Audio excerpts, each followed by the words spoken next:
ముందుకు వెళదాం. యోహాను సువార్త 20వ అధ్యాయం 30-31 వచనాలు. మరియు అనేకమైన ఇతర సూచక క్రియలను యేసు తన శిష్యుల ఎదుట చేసెను. అవి ఈ గ్రంథమందు వ్రాయబడి ఉండలేదు గాని యేసు దేవుని కుమారుడైన క్రీస్తు అని మీరు నమ్మునట్లును నమ్మి ఆయన నామమందు జీవము పొందునట్లు ఇవి వ్రాయబడిను.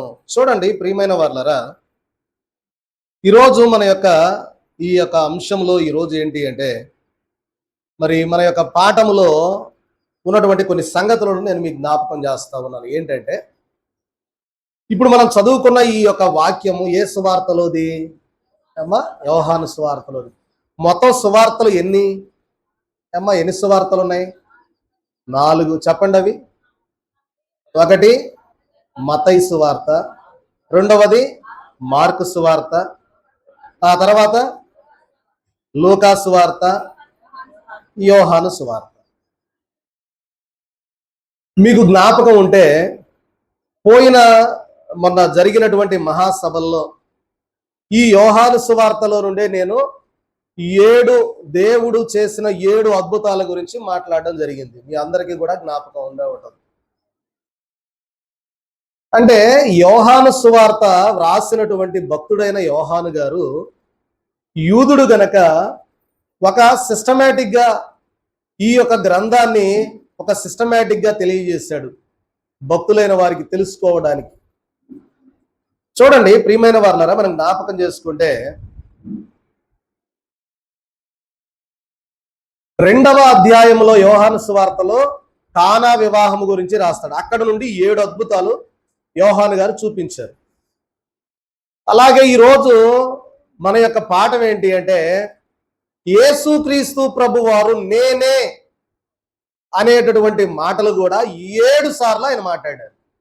ఎన్నిసార్లు? 7 సార్లు. ఏంటి అనే దానికి మరి పీపీటీలు అన్ని రెడీ చేశాం కానీ అది రాలేదు. నేనే జీవాహారము. ఏంటంట? నేనే జీవాహారము. ప్రియమైన వారలారా, ఇలాగూ 7 మాటలు మనకు కనబడతాయి. చూస్తే ఒకసారి ఆ 7 మాటలు ఏంటో కూడా మరి ఇక్కడ లేదు కనుక నేను మీకు ప్రియమైన వారలారా వివరిస్తాను. చూడండి ఒకసారి యోహాను సువార్త 6వ అధ్యాయం 35వ వచనాన్ని చూడండి. యోహాను సువార్త 6వ అధ్యాయం 35వ వచనం. జీవాహారము నేనే, నా యొద్దకు వచ్చువాడు ఏ మాత్రమో ఆకలి కొనడు. కాబట్టి ప్రియమైన వారలారా, ప్రభువు తెలియజేస్తూ ఉన్నటువంటి 7 మాటలు ఏంటి అంటే, 1 నేనే జీవాహారము, 2వది నేనే లోకమునకు వెలుగు, అలాగే 3వదిగా చూస్తే నేనే గొర్రెలకు ద్వారము, అలాగే 4వదిగా చూస్తే నేనే మంచి కాపరి, 5వదిగా చూస్తే నేనే పునరుద్ధానమును జీవమునై ఉన్నాను. ప్రియమైన వారలారా, 6వదిగా చూస్తే నేనే మార్గము సత్యము జీవము, 7వది ప్రియమైన వారలారా నేనే నిజమైన ద్రాక్షావళిని అంటాడు. ఇవి కూడా 7 మాటలు. మీకు 7 అద్భుతాల గురించి అంతకుముందు నేను చెప్పాను, మహాసభల్లో కూడా మీరు చూశారు. యోహాను సువార్తలో 7 అద్భుతాలు తెలియజేశాడు. ప్రభు మాట్లాడినటువంటి నేనే నేనే నేనే అనేటటువంటి మాటలు కూడా 7 మాటలు ఉన్నాయి. ఎందుకు ప్రియమైన వారలారా? అలాగనే మరొక 7 సందర్భాలు యోహాను సువార్తలో ఈ 7 సందర్భాలు కనబడతాయి. యోహాను సువార్తలో ఎందుకు ఈ మాట మీకు తెలియజేస్తా ఉన్నానంటే, యోహాను సువార్తలో 7 అద్భుతాలు తెలియజేశారు. అలాగే 7 మాటలు నేనే అనే సందర్భం. ఎందుకంటే యూదులకు 7 అనే సంఖ్య చాలా ప్రాముఖ్యమైనది. మనకి 7 అంటే ఏడ్చినట్టు ఉంటది కాబట్టి 7వ సంఖ్య మనం పొలం. మీరు ఎప్పుడైనా గమనిస్తే షిమియోన్ రాజు గారు మందు కట్టలు మానికలతో కొలిచేటప్పుడు 6 దాకా వచ్చిన తర్వాత ఏమంటాం? 6 1, ఆ తర్వాత 8, అంతేగాని 7 అనే సంఖ్య మాత్రం మాట్లాడం. మరి అలా అనుకుంటే సప్త సముద్రాలు ఉన్నాయి, సప్త స్వరాలు ఉన్నాయి. ఇప్పుడు మరి మనం వినే సంగీతంలో ఎన్ని స్వరాలు ఉంటాయి? 7 స్వరాలు ఉంటాయి. ప్రియమైన వర్ణారా, కాబట్టి అంటే మనకున్నటువంటి ఆ తెలుగు పదాన్ని బట్టి దాని భావం కాదు. కానీ 7 అని ఉందనుకోండి, ఆ 7 అంటే ఏడుస్తా ఉంటామే అనేది కాదు. ఇప్పుడు అట్లానే మనం కూడా మరణాత అన్నాం. కొంతమంది అనుకుంటారు మరణాత అంటే మరణం, అనా కాదు, అక్కడ నా మాట్లాడతా ఉన్నాం. మరణాత అంటే దాని అర్థం ఏంటి? ప్రభువు వచ్చి ఉన్నాడు, ప్రభువు వచ్చుచున్నాడు, ప్రభు అయిన యేసు త్వరగా రమ్ము.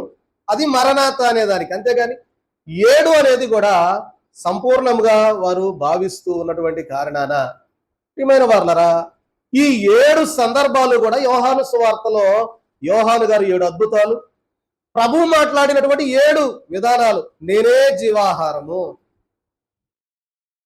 చూడండి, ఈరోజు ఎక్కువ మరి విస్తరించి మాట్లాడి దీన్ని వచ్చే వారానికి ఇంకా నేను మరి పీపీటీల ద్వారా మీకు అర్థమయ్యేటట్టు ఇంకా బోధించాలనుకుంటా ఉన్నాను.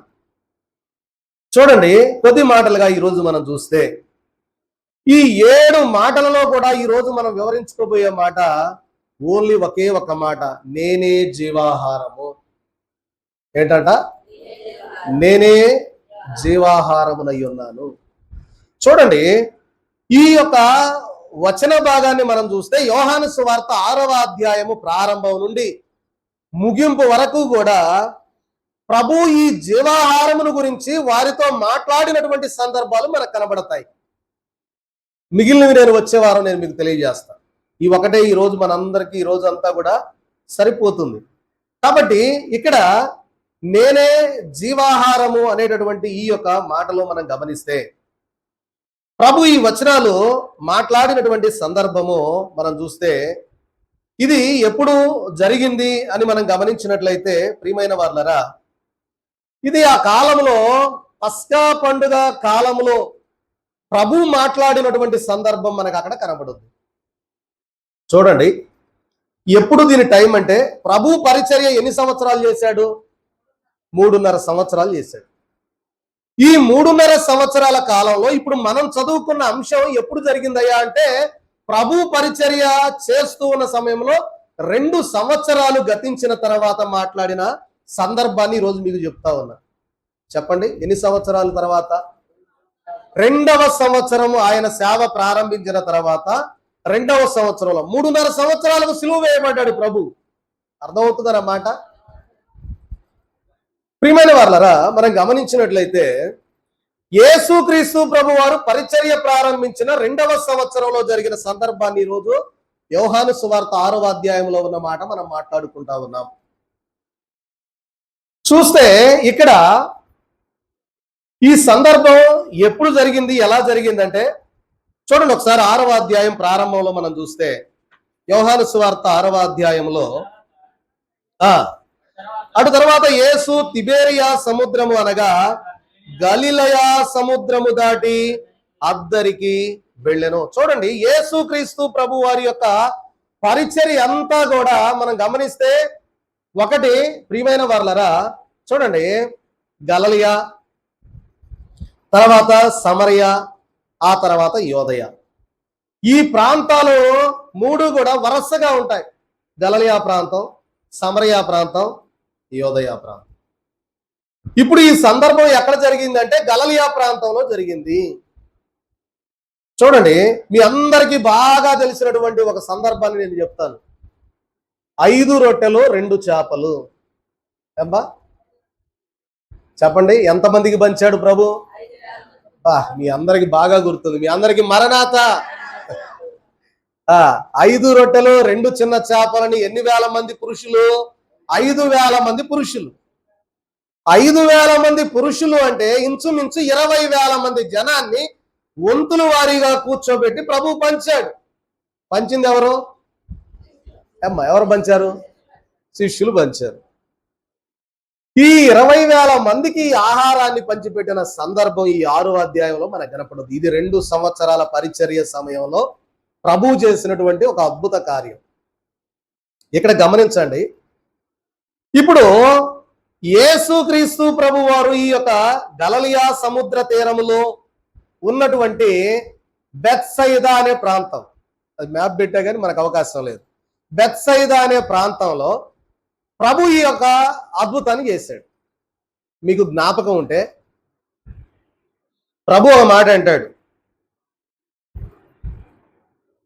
అయ్యో కొరాజీనా, అయ్యో బెత్సయిదా, తూరు సీదోను పట్టణములలో చేసినటువంటి అద్భుతములు గురించి ప్రభు మాట్లాడుతూ, అయ్యో కొరాజీనా, అయ్యో బెత్సయిదా, మీ మధ్య చేయబడినటువంటి అద్భుతాలు ఆ తూరు సీదోను పట్టణాలలో గాన చేసినట్లయితే వారు ఎప్పుడో మారు మనసు పొందేవాళ్ళు అన్నాడా లేదా ప్రభు? మీతో చాలా సందర్భాలని చెప్పారు. ఆ బెత్సయిదాలో చేసినటువంటి అద్భుతమే 5 రొట్టెలు 2 చేపలని 20,000 మందికి పంచాడు, ఇంచుమించు సుమారుగా.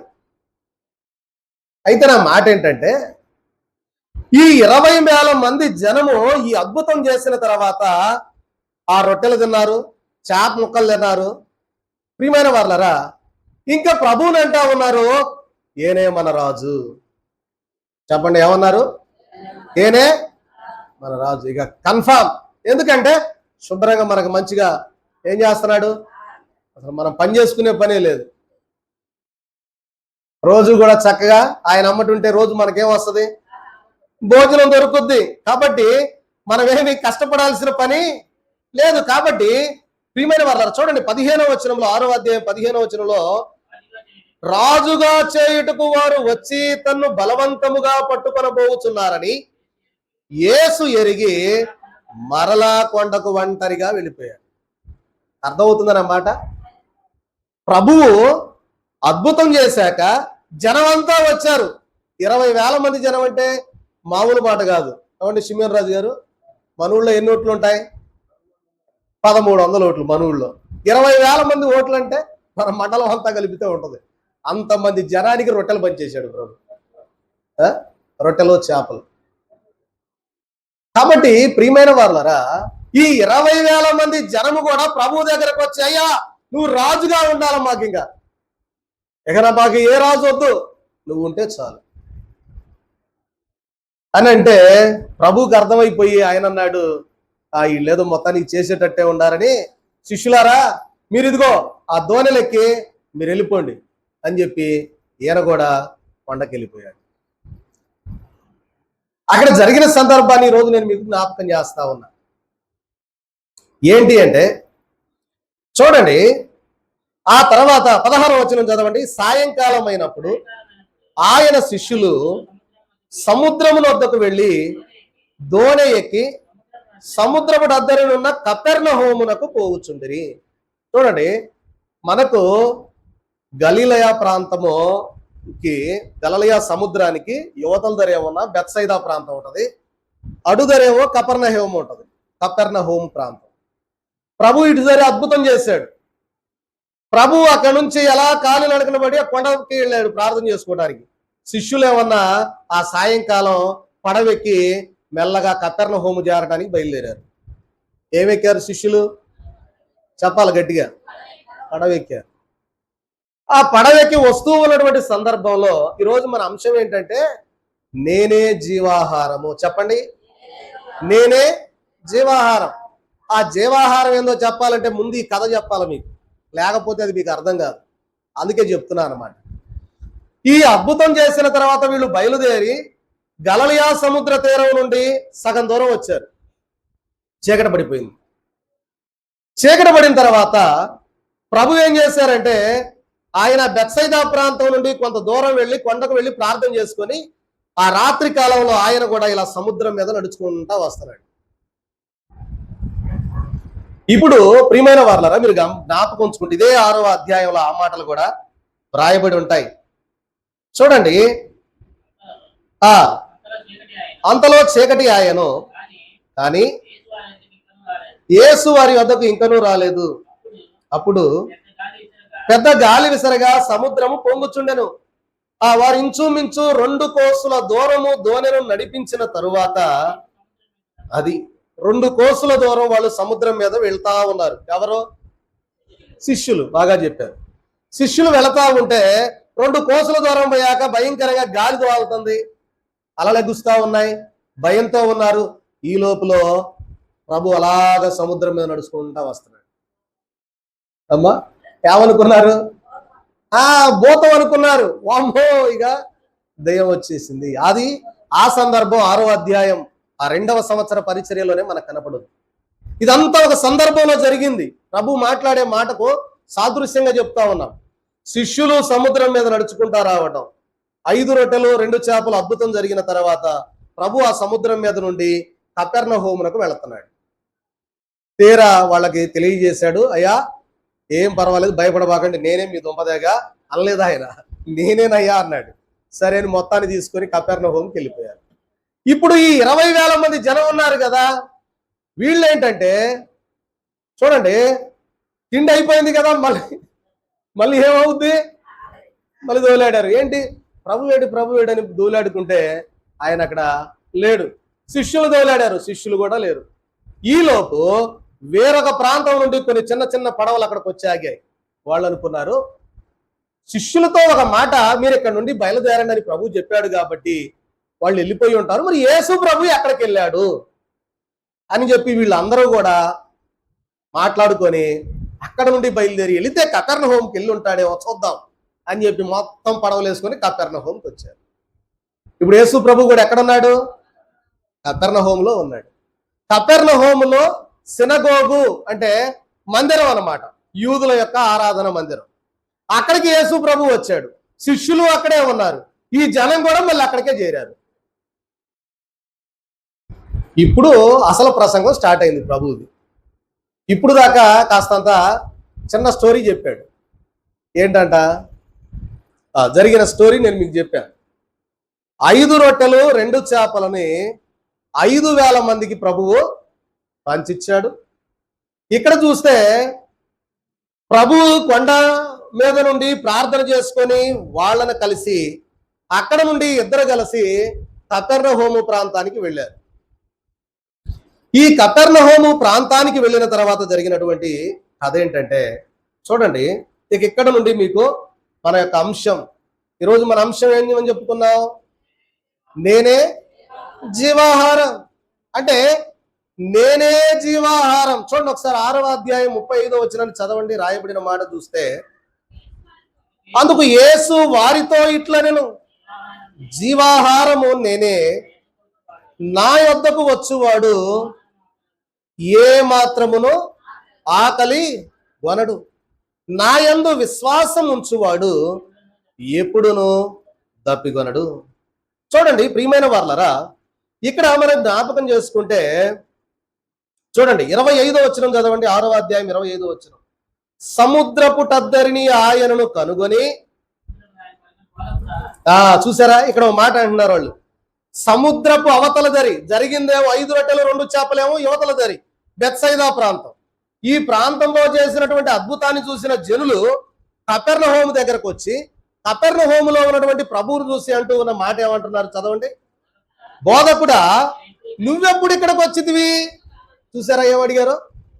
మేము అక్కడ దోలాడుతా ఉన్నాం కదా, ఆ 5 రొట్టెలు 2 చేపలు అద్భుతం చేసావు కదా, అక్కడ దోలాడుతా ఉన్నావయ్యా, నువ్వెక్కడికి ఎప్పుడు వచ్చావు అంటే వీళ్ళకి ఏమనుకున్నారంటే శిష్యులను వెళ్ళమన్నాడు, మీరు వెళ్ళండి అన్నాడు. వాళ్ళు వెళ్ళిపోయారు. ఈయన కొండకి వెళ్ళాడు ప్రార్థన చేసుకోవడానికి. అందుకే ఇక్కడ వీళ్ళు ఏమంటున్నారంటే, ప్రభువా నువ్వెప్పుడు ఇక్కడకు వచ్చితివి? ఆశ్చర్యం కలిగింది. ఎప్పుడు వచ్చాడు ప్రభు? వాళ్ళు వెళ్ళమన్నాడు, వాళ్ళు వెళ్ళిపోయారు, దోణెలు లేవు అక్కడ. ఈయన ఎలా వచ్చాడు? ఆయన ఆ సముద్రం మీద ఎలా వచ్చాడంట? నడుచుకుంటా వచ్చాడు. ప్రభువుని వారు పడవలోకి ఎక్కించుకొని అందరూ కలిసి కపెర్నహూము ప్రాంతానికి వెళ్ళినట్లుగా మనకు కనపడతా ఉంది. అందుకే ప్రభు అంటాడు అక్కడ, అదే ఈ జనులు అన్నారు, నీవు ఎప్పుడు ఇక్కడికి వచ్చితివి అని అడగగా యేసు ప్రభు అంటా ఉన్నారు, ఏమని? మీరు సూచనలను చూచుట వలన కాదు గాని రొట్టెలు భుజించి, అది వాళ్ళల్లో ఉన్న అసలు విషయం ప్రభు చెప్పేశాడు. అబ్బాయి, మీరు సూచక క్రియలు చూడటం వల్ల కాదు. దేనికి వస్తున్నారు మీరు? రొట్టె కోసం, చేప కోసం. అంటే మీ జీవిత కాలం అంతా కూడా మీరు దేనికోసం ప్రయాసపడుతున్నారంటే రొట్టె చేప. చూడండి, అదే మాట యేసు ప్రభు వారు మాట్లాడిన మాటలు చాలా అద్భుతంగా ఉంటాయి. చూడండి, ప్రభు అన్నమాట, మీరు సూచనలను చూచుట వలన కాదు గాని రొట్టెలు భుజించి తృప్తి పొందుట వలనే నన్ను వెదకుచున్నారని మీతో నిశ్చయముగా చెప్పుతున్నాను అన్నాడు. ఈ అధ్యాయంలో మీరు గమనిస్తే యేసు ప్రభు 4 సార్లు అంటాడు, మీతో నిశ్చయంగా చెప్తున్నా, నిశ్చయంగా చెప్తున్నా, నిశ్చయముగా చెప్తున్నా. అంటే అర్థం ఏంటి? అంటే అర్థం ఏంటి? నిశ్చయం అంటే ఇదిగో నేను నిజంగా చెప్తున్నా, అబద్ధం కాదు ఇది. నేను అబద్ధం చెప్పట్లా మీతోటి, నేను కదండి, ప్రభు అంటున్నాడు. ఏమని అంటే, నేను మీతో నిశ్చయముగా చెప్తున్నా, మీరు సూచనల వల్ల కాదయ్యా, మీరు కేవలము రొట్టె చేప కోసమే వస్తున్నారు అని ప్రభు తేల్చి ఆ వచ్చిన జనులకు మొత్తానికి చెప్పేశాడు. నిశ్చయముగా అంటే ఇదిగో నిజంగా, నిజంగా మీతో చెబుతున్నా అని ప్రభు అంటూ ఉన్నాడు. చూడండి, తృప్తి పొందుట వలన నన్ను వెదకుచున్నారని నిశ్చయముగా చెప్పుచున్నారని ప్రభు తెలియజేస్తూ ఉన్న మాట ఏంటంటే, క్షయమైన ఆహారము కొరకు కష్టపడకుడి గాని నిత్య జీవము కలుగజేయు అక్షయమైన ఆహారము కొరకే కష్టపడుడి. మనుష్య కుమారుడు దానిని మీకిచ్చును, ఇందుకై తండ్రి అయిన దేవుడు ఆయనకు ముద్ర వేసి ఉన్నాడని చెప్పాను. చూడండి, ఈ మాటలు చెప్పంగానే వాళ్ళల్లో కూడా ఒక రియలైజ్ వచ్చేసింది. ఏమండి, ఒకవేళ నేను మాట్లాడే మాటలకు మీకు రియలైజ్ వచ్చిందో రాదో తెలియదు, కానీ ప్రభు మాట్లాడిన మాటలకి ఆ జనుల్లో అన్యులు ఉన్నారు, యూదులు ఉన్నారు, యూదేతరులు ఉన్నారు, అనేక జనులు ఉన్నారు. వారితో ప్రభు చెప్పిన మాట, మీరు సూచనల వల్ల కాదు కానీ నా దగ్గరకు వస్తున్న మాత్రం మీరు రొట్టె కోసం చేప కోసమే. ఈ నశించిపోయే రొట్టె చేప కోసం మీరు రాబాకండి. అక్షయమైన ఆహారం ఉంది, అది పరలోకము నుండి దిగి వచ్చింది, దానికోసం మీరు కష్టపడండి అన్నాడు. ఆ మాట అనంగానే వాళ్ళు ఏమన్నారు చూడండి, ఆ మాటలో చూడండి. వారు అడుగుతా ఉన్నారు, మేము దేవుని క్రియలు జరిగించుటకు ఏమి చేయవలెనని ఆయనను అడుగగా, ప్రభువుని ఏమడిగారు వాళ్ళు? దేవుని క్రియలు జరిగించడానికి మేము ఏం చేయమంటారు? ప్రభు ఏమైనా పెద్ద పెద్ద పనులు చెప్పలా.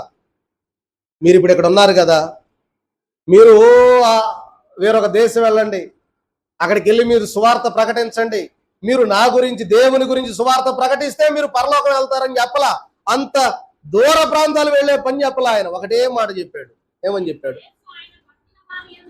యేసు అంటున్నాడు, యేసు ప్రభు వారు అంటున్న మాట ఏంటంటే, ఆయన పంపిన వాని అందు, ఇదిగో మీరు అనుకుంటా ఉన్నారు కదా మేము అబ్రహాము కుమారులమని అనుకుంటున్నారు కదా, దేవుని మీరు ఎరిగి ఉన్నారు కదా, తండ్రి అయిన దేవుని మీరు తెలుసని అంటున్నారు కదా, మీకు తెలిసినది ఏంటి అంటే, మీరు అనుసరించాల్సింది ఏంటంటే, మీరు నమ్మిన ఆ తండ్రి అయిన యెహోవా దేవుడు పంపినటువంటి నన్ను నమ్మడమే అది దేవుని యొక్క పని అన్నాడు. ఎవరని నమ్మాలా? ఎవరని నమ్మన్నాడు? యేసు ప్రభువుని నమ్మడమే దేవుని యొక్క పని. చూడండి, ఆ మాటే ప్రభు అన్నాడు. చదవండి. యేసు ఆయన పంపిన వాని యందు మీరు విశ్వాసం ఉంచటయే దేవుని క్రియ అని వారితో చెప్పాను. అప్పుడు వారంటా ఉన్నారు, అట్లయితే వీళ్ళు మౌనులు కాదండి బాబు. అర్థమవుతుందా? వీళ్ళు మౌనులు కాదు. ప్రభు ఒక సమాధానం చెప్పాడు, ఇప్పుడు వాళ్ళు ఇంకో ప్రశ్న వేస్తున్నారు. ఏమని అంటే, చదవండి. అట్లయితే మేము చూచి నిన్ను విశ్వసించడానికి, అది నీవు ఏ సూచిక క్రియ చేస్తావు, ఏమి జరిగిస్తావు చెప్పు అని ఈ వచ్చిన జనమంతా ప్రభు దగ్గరకు వచ్చి అంటున్నారు, అయ్యా నువ్వు ఏ సూచిక క్రియ చేస్తావు, మమ్మల్ని నమ్మించడానికి నువ్వేం చేస్తావు? అరే మీ దుంపల దగ్గర ఇందాకలే 5 రొట్టెలు 2 చేపలు తిన్నారా? ఏమ్మా తిన్నారా లేదా? మీరు కూడా మర్చిపోయారా? మనకు దయామణి గారు వండి తెచ్చారు, మర్చిపోయే పని లేదు. ఈ ఆహారం క్షయమైంది, అక్షయమైన ఆహారం గురించి చెప్పుకుంటున్నాం మనం. ఇవాళ ఈ 5 రొట్టెలు 2 చేపలు చేసిన సూచక్రియ ఉందిగా, అది చూశారుగా, అద్భుతం. మళ్ళీ ఇంకోటి ఏదైనా చెయ్యి అంటున్నారు. మా కోసం ఇంకేదైనా చేస్తావా? చెయ్యి అయితే. అని ప్రభువుని అడిగితే ప్రభు అన్నాడు, వీళ్ళు మోషే గారి ప్రస్తావన కూడా తీసుకొచ్చారు. దేవుడు పంపిన మోషే వచ్చాడు కదా, మోషే ఇశ్రాయేలీయుల జనాంగానికి 40 సంవత్సరాలు మన్నా కురిపించాడు. నువ్వేందయ్యా 5 రొట్టెలు 2 చేపలు 5,000 మందికి పంచావు, ఇదేం పెద్ద అద్భుతం అనుకుంటున్నావా? ఒక్కసారి నువ్వు చేసావు. మా మోషే 40 సంవత్సరాలు అరణ్యంలో ఎన్ని లక్షల మంది? 20 లక్షల మంది. 20 లక్షల మందికి 40 సంవత్సరాలు మన్నా ఇచ్చాడు, తెలుసా నీకు అనేశారు. నువ్వేమో 5 రొట్టెలు 2 చేపలు 20,000 మందికి పంచావు ఒక్కసారి. కానీ మోషే గారు ఏం చేశాడు? వీళ్ళు అడుగుతున్న మాట అది అర్థమవుతుందా? ప్రశ్నకు ప్రశ్న సమాధానం. ఇప్పుడు చూడండి, వీళ్ళు మా మోషే ఉన్నాడుగా, మా ప్రవక్త, ఆయన 40 సంవత్సరాలు 20 లక్షల మందికి రోజు మన్నా కురిపించాడు, పోషించాడు అనేట ప్రభు ఏమన్నాడు? ఓరే పిచ్చోళ్ళారా, పరలోకము నుండి వచ్చే ఆహారం ఇచ్చింది మీ మోషే కాదు, నా తండ్రే పంపించాడు, అందుకే మీరు తిన్నారు. అయినా సరే గుర్తుపెట్టుకోండి, అడిగారు కదా, అయినా మీకు కొన్ని తెలియాల అని ప్రభు మాట్లాడుతున్న మాట ఏంటంటే, ఇప్పుడు ప్రభు మాట్లాడుతా ఉన్న మాట ఏంటంటే, పరలోకం నుండి వచ్చిన ఆహారం ఇచ్చింది మోషే కాదు, నా తండ్రే అది మీకు ఇచ్చాడు. పోనీ మీరు అది తిని ఏమైనా మీ పితరులు ఏమైనా బాగుపడ్డారా? ఏమైనా దేవుని యందు నమ్మకం ఉంచారా? విశ్వాసం ఉంచారా? ఒక్కడన్నా బతికాడా? చెప్పండి. అర్థమవుతుందంటారా? ఇక్కడ వాదన జరుగుతుంది ప్రభువుకి. ఎవరెవరికంటే అక్కడ 3 జనాంగాలు ఉన్నారు. ఒకడు శిష్యులు, రెండవది యూదులు ఉన్నారు, యూదుల జనాంగం ఉంది, మూడవది ఆ 5,000 మందికి పంచాడే వాళ్ళలో కొంతమంది. 3 జనాంగాలు ఇప్పుడు కపెర్నహూములో నిలబడి గలిలయ సముద్రానికి ఇటువైపు బెత్సైదా, అటువైపు కపెర్నహూము, అక్కడ నుండి ఇక్కడికి వచ్చి మీటింగ్ పెట్టారు. ఈ మీటింగ్ లో యేసు ప్రభు గురించి మాట్లాడుతాం. ఆయన అంటా ఉన్నాడు, పరలోకం నుండి వచ్చిన మన్నా మీకు మోషే ఇవ్వలేదు కానీ నా తండ్రి ఇచ్చాడు. అది తిన్నటువంటి మీ పితరులైన వారు ఏమాత్రం దేవుని యందు విశ్వాసం ఉంచారా? ఏమంటే షిమ్యోన్ రాజు గారు, ఉంచారా? ప్రభు అంటాడు, వాళ్ళు విశ్వాసం ఉంచలా. 40 సంవత్సరాలు తింటా సణుక్కున్నారా లేదా? ఏంది ఎప్పుడు ఈ మన్నాయనా, ఎప్పుడు ఇదే తినాలా? మేము ఐగుప్తులో కూర్చున్నప్పుడు కీరకాయలు దోసకాయలు తిన్నాం, ఎంత బాగుందో ఆ మాంసం, అబ్బా ఎంత బాగుండేదో, వాళ్ళు కొడితే కొట్టారు కానీ బలే పెట్టేవాళ్ళని అని సణుగుకున్నారా లేదా? సణుగుకున్నారు. పోనీ 20 లక్షల మందిలో ఎవడన్నా బతికి బట్ట కట్టి ఆ కణాన్ని చేరాడా? అక్కడ 2 చేరారులే. ఎవరెవరు? బాగా చెప్పారు, కాలేబు, యెహోషువ, వీళ్ళిద్దరు చేరారు. మిగిలిన వాళ్ళందరూ ఎక్కడ రాలిపోయారు? ఏవయ్యా, మరి మన్నా కురిపిస్తే మన్నా తిన్నటువంటి మీరు, అది మిమ్మల్ని పరలోకం చేర్చే మన్నా అయితే మీరు తిని తృప్తి పొందాక మీరు పరలోకం వెళ్ళాలి కదా, ఎందుకు అడవిలోనే చచ్చిపోయారు? అంటే మీరు విశ్వాసం ఉంచారా దేవుడి మీద? ఉంచలా. దేవుని మీద సణుగుకున్నారు, మోషే మీద సణుగుకున్నారు. కాబట్టి దేవుడు మీ పితరులైన వారిని అక్కడే నాశనం చేశారు. కాబట్టి ఇప్పుడు ప్రభు అంటూ ఉన్న మాట ఏంటంటే, పరలోకము నుండి వచ్చిన ఆహారము అది తండ్రి మోషే గారి ద్వారా మీకు ఇచ్చాడు, అంతే. ఇప్పుడు పరలోకము నుండి వచ్చినటువంటి ఆ జీవాహారము ఏమన్నాడు? నేనే. ఇప్పుడు చదవండి 6:35. అందుకు యేసు వారితో ఇట్లా, నేను జీవాహారము నేనే, నా యొద్దకు వచ్చువాడు, అది తేల్చి చెప్పేశాడు. ఇక ఇదంతా చెప్పాక వీళ్ళకి ఒక అండర్స్టాండింగ్. అక్కడ మోషన్ చూపిస్తున్నాడు, ఇక్కడ ఈ రొట్టెలు చూపిస్తున్నాడు. ఈ తిన్నారు, మీరు తిన్నారు, అయిపోయింది, వెళ్ళిపోయారు, అంతటి కథం. వాళ్ళు 40 సంవత్సరాలు తిన్నారు, అరణ్యంలో రాలిపోయారు. ఏమైనా ఉపయోగం ఉందా? ఎవరికైనా విశ్వాసం వచ్చిందా? ఎవరికి విశ్వాసం లేదు. మీ తండ్రి ఇదిగో అంటా ఉన్నారు, మా తండ్రి అబ్రహాము ఏదైతే చేశాడో అని మీరు తండ్రి అయిన అబ్రహాముని గురించి మాట్లాడుతూ ఉన్నారు కదా. అబ్రహాము చేసినట్టు మీలో ఎంతమంది చేశారు? కాబట్టి అందుకే మీ అందరూ రాలిపోయారని 2 సందర్భాలు ప్రభు ప్రక్కన ఉన్నట్లుగా చూపించి చెప్పాడు. చూడండి ప్రియమైన వాళ్ళరా, ఇక్కడ ప్రభు అంటూ ఉన్న మాట 35వ వచనంలో, అందుకు యేసు వారితో, జీవాహారమును నేనే, నా యొద్దకు వచ్చువాడు ఏమాత్రమో ఆకలి కొనడు, నా యందు విశ్వాసం ఉంచువాడు ఎప్పుడునూ దప్పికొనడు. కాబట్టి ఇక్కడ ప్రభు తెలియజేస్తూ ఉన్నటువంటి మాట ఏంటంటే, నా యొద్దకు వచ్చువాడు ఏంటంట, ఎప్పుడు కూడా ఆకలి కొనడు, ఎప్పుడు కూడా దప్పికొనడు. చూడండి, ఇది 6వ అధ్యాయంలో ఉన్న సంగతి మనం మాట్లాడుకుంటా ఉన్నాం. ఇదే అధ్యాయానికి ముందు 4వ అధ్యాయంలో సమరయ స్త్రీతో ప్రభు మాట్లాడతాడు. 4వ అధ్యాయంలోనే సమరయ స్త్రీతో ప్రభు మాట్లాడినప్పుడు ప్రభు ఏమంటాడు, నేనిచ్చు నీళ్లు నీవు దాగితే ఇక మీదట నీకు దప్పికనేదే. ఆమెకు కూడా అదే చెప్పాడు. సమరయ ప్రాంతం అంతా రక్షింపబడింది. కాబట్టి ఇక్కడ కూడా వీరితో తెలియజేస్తూ ఉన్న మాట ఏంటంటే, నా యొద్దకు వచ్చువాడు ఏమాత్రము ఆకలి కొనడు, దప్పికొనడు.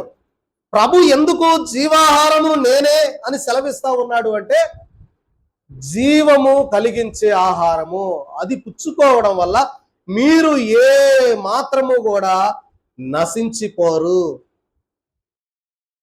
అని చెప్తున్నాడు. ఇంతకీ జీవాహారం అంటే ఏంటి అమ్మా? జీవాహారము అంటే అనేకమైనటువంటి వ్యాఖ్యానాల్లో వ్రాయబడిన మాట ఏంటంటే, పరలోకము నుండి వచ్చినటువంటి యేసు క్రీస్తు ప్రభు వారి యొక్క మాట నమ్మడమే జీవాహారం.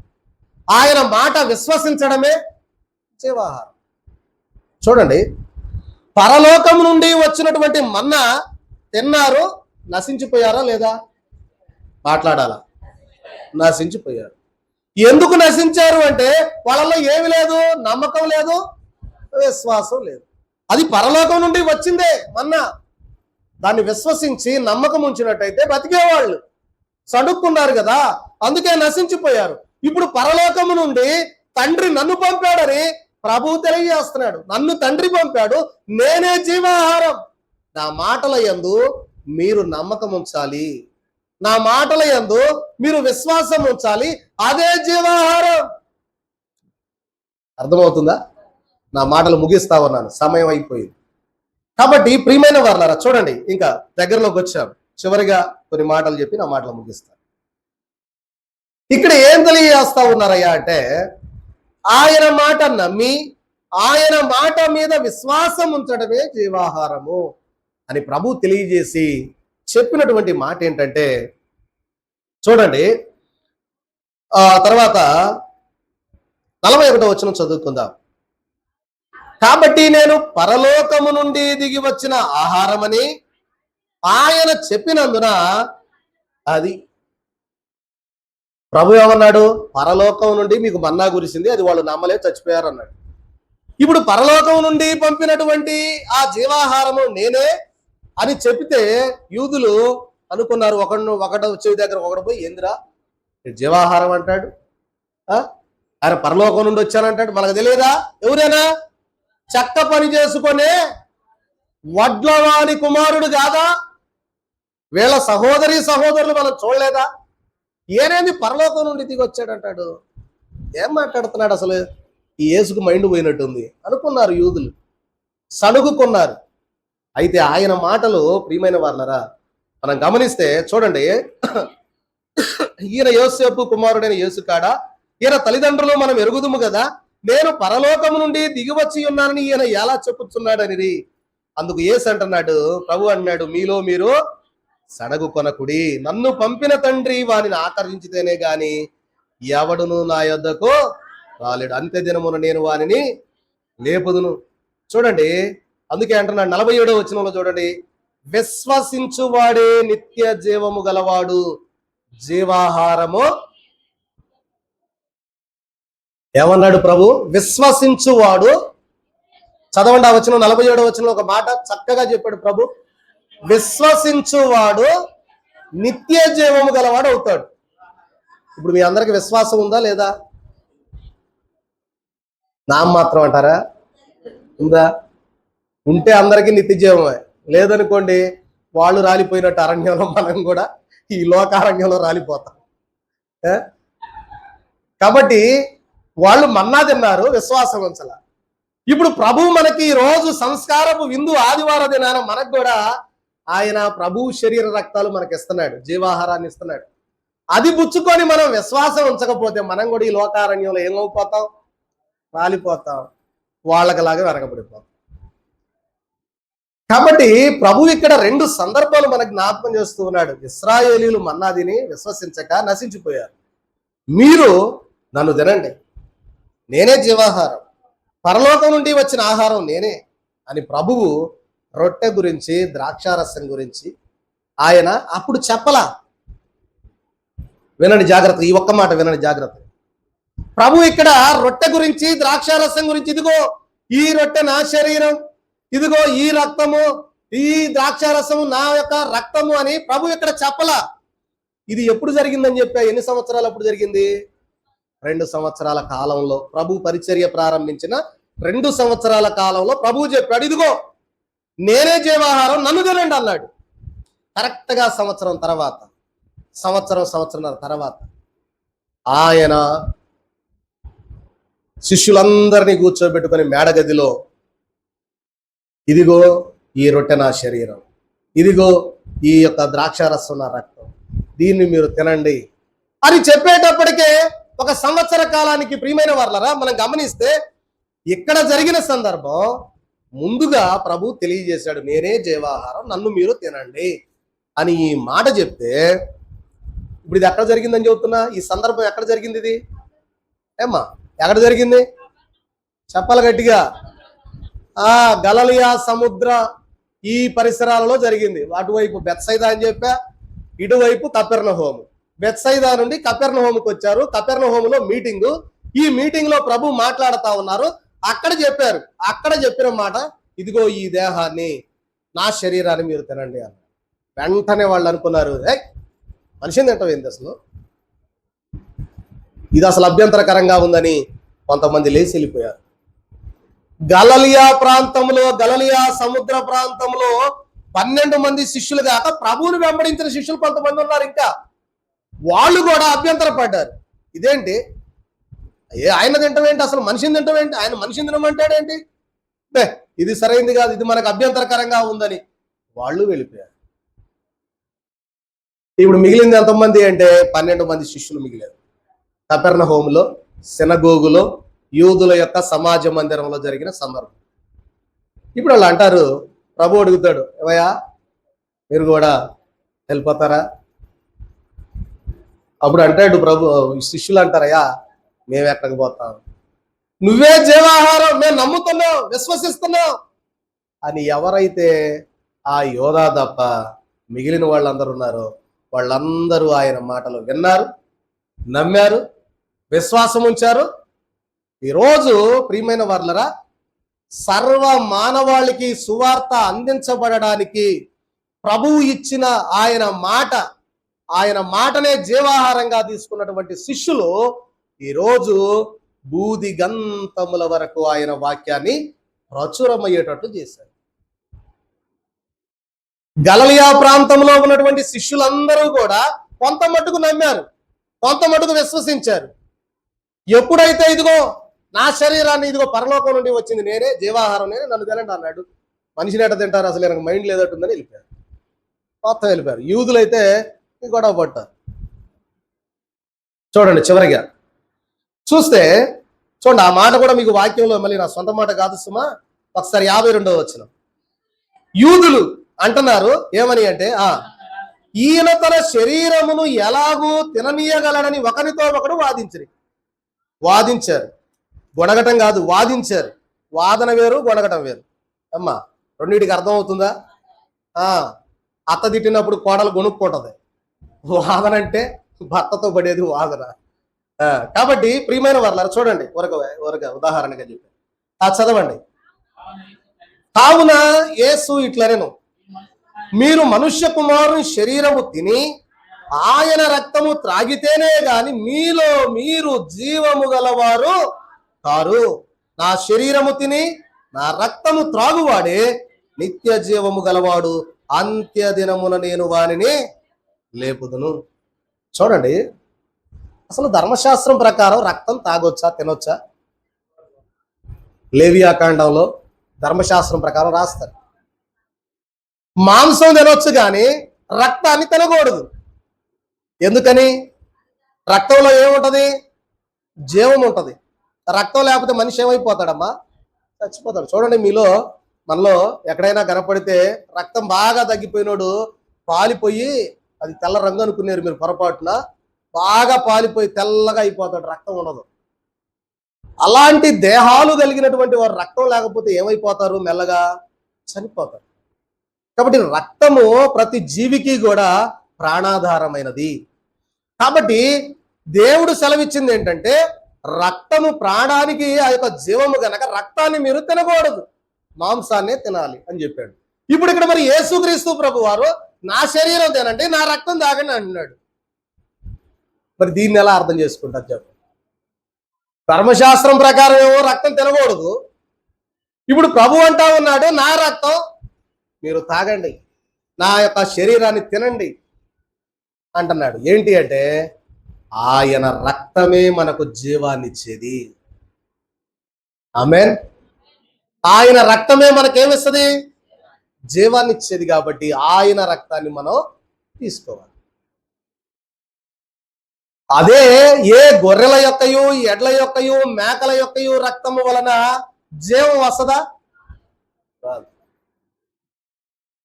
కాబట్టి ప్రియమైన వారలారా, ఎప్పుడన్నా ట్రై చేశారు పొరపాటున వాటి రక్తాన్ని మానవుడికి ఎక్కించుకుంటే బతుకుతాడా? బతకడం. కాబట్టి ప్రియమైన వారలారా, కానీ యేసుక్రీస్తు ప్రభు వారి యొక్క పరిశుద్ధమైన రక్తము మన శరీరాలకు మనకు జీవాన్ని ఇచ్చేది. కాబట్టి ఆయన రక్తాన్ని మనం తీసుకోవడం అనేది ప్రభువే, పరలోకము నుండి తండ్రి పంపగా వచ్చినటువంటి ప్రభువే స్వయాన మనకు సెలవిస్తూ ఉన్నాడు గనక ఆయన రక్తమును, ఆయన శరీరమును మనము అందుకునవలసిన వారమై ఉన్నాము. అందుకే ప్రభు అంటూ ఉన్నాడు, 57వ వచనం చదవండి. జీవము గల తండ్రి నన్ను పంపెను గనక నేను తండ్రి మూలముగా జీవించుచున్నట్టే నన్ను తినువాడును నా మూలముగా జీవించును. ఇదే పరలోకము నుండి దిగి వచ్చిన ఆహారం. ఇదే పరలోకము నుండి దిగి వచ్చిన ఆహారం, ఇదే జీవాహారం. అదే యేసు క్రీస్తు ప్రభు వారి యొక్క శరీర రక్తం. ఎందుకు ఈ శరీర రక్తం అంటే, చూడండి, ప్రభు అంటాడు, ఇది మీరు చేసేటప్పుడల్లా. ప్రభు ఆ రాత్రి మేడగది విందులో ప్రభు తెలియజేస్తాడు, ఇదిగో మీరు ఇది జరిగించేటప్పుడల్లా నన్ను మీరు ఏం చేయాలా? అది నన్ను జ్ఞాపకం చేసుకోనండి, నన్ను జ్ఞాపకం చేసుకోనండి, నన్ను జ్ఞాపకం చేసుకోండి. అంటే ఆయనను జ్ఞాపకం చేసుకుంటూ, ఆయన మాటను జ్ఞాపకం చేసుకుంటూ, ఆయన పైన విశ్వాసం ఉంచి, ప్రభువా ఈ శరీర రక్తము వల్ల నన్ను బలపరుచుకొని నేను కూడా పరలోక అంతస్తుకి నేను సిద్ధపడతా ఉన్నాను అనే దానికోసము ఆయన శరీర రక్తాలను మనం పుచ్చుకుంటా ఉన్నాం. కాబట్టి ఆయన పరలోకము నుండి వచ్చిన జీవాహారము గనక ప్రభు చెప్పినట్లుగా పరలోక జీవాహారము నేనే, నన్ను పుచ్చుకోకపోతే మీరు రాలేరు, కాబట్టి నన్ను పుచ్చుకోనండి అని ప్రభు చెప్పిన అట్టి మాట ద్వారా మన జీవితాలలో కూడా మనము పరిశుద్ధ బాప్తిస్మం పొందుకొని పాద శుద్ధీకరణ కార్యక్రమము చేసుకొని, ప్రియమైన వారలారా, ప్రభు యొక్క శరీర రక్తములను మనం అందుకొనుట ద్వారా చూడండి, మన జీవితాలలో కూడా మనము కూడా ఆయన రక్తంతో నింపబడి మనము కూడా పరలోకమునకు ఆయత్తబడగలిగే వారముగా ఉంటూ ఉన్నాం. కాబట్టి చూడండి, ఈరోజు ప్రియమైన వారలారా, ఎందరం ఆయన శరీరాన్ని అందుకోవడానికి సిద్ధంగా ఉన్నాం. ఆయన శరీరాన్ని మనము అందుకొనడానికి మనము ఎదురు చూస్తూ ఉన్నాం. ఇంకా మనము ఒకవేళ ఆ సిద్ధపాటులోనికి రాలేకపోతే ఇప్పుడైనా, ఎందుకంటే స్వయాన యేసుక్రీస్తు ప్రభు వారే తెలియజేస్తా ఉన్నాడు, నా శరీరము తిని నా రక్తము త్రాగువాడు నిత్య జీవము వెళ్ళిపోతాడు. అంటే ఆయన మాట నమ్మాలి, ఆయన విశ్వసించాలి, ఆయనతో పాటు మనం ఉండాలి. అప్పుడు ఆయనలో మనలో ఆయన. దైవజనులు చరణంలో అన్నారు కదా, నీవు నాలో నేను నీలో ఏ లీనమైనట్టే ఇండుము, నీకు లేనిదేది పోనిదేది రానిదేది అన్నారు. కాబట్టి ఆయన మనలో, మనం ఆయనలో ఇమిడిపోయేటటువంటి దీవెన ఆశీర్వాదము ప్రభువు నేటి దిన వాక్కుల ద్వారా మనకు అందించి మనలను బలపరచి ఆయన మహిమరాకడకు మనలను ఆయత్తపరచును గాక. ఆమేన్. మహోన్నతుడును సర్వోన్నతుడు అయిన దేవ, మీ ఘనమైన నామమును బట్టి మీకు వందనములు స్తోత్రములు చెల్లిస్తూ ఉన్నామయ్యా. ఈ యొక్క శ్రేష్టమైనటువంటి సమయములో దేవా, మీరు మమ్మలను తండ్రి నాయన సిద్ధపరచి బలపరచి తండ్రి మీ వాక్కుల ద్వారా తండ్రి మమ్మను ఎంతగానో తండ్రి నాయన మీరు నాయన బలపరుస్తూ ఉన్నారు గనక అటు దీవెన ఆశీర్వాదములతో మమ్మల్ని నింపి దీవించి ఆశీర్వదించి మెండారులుగా వర్ధిల్ల చేయమని పరలోకము నుండి వచ్చిన జీవాహారమును నేనే అని సెలవిచ్చారు గనక తండ్రి, క్షయమైపోయే ఈ ఆహారమును మేము లక్ష్య పెట్టక తండ్రి, ఈ లోకములో దొరికే ఆహారము కొరకు మేము ప్రయాసపడక పరలోకములో మీరు అందించే జీవాహారము కొరకు ప్రయాసపడగలిగేటటువంటి కృప దీవెన ఆశీర్వాదం మా ఎల్లరికూ అనుగ్రహింపచేయమని యేసు క్రీస్తు వారి నామములో అడిగి వేడుకొనుచున్నాం మా పరమ తండ్రి. ఆమేన్.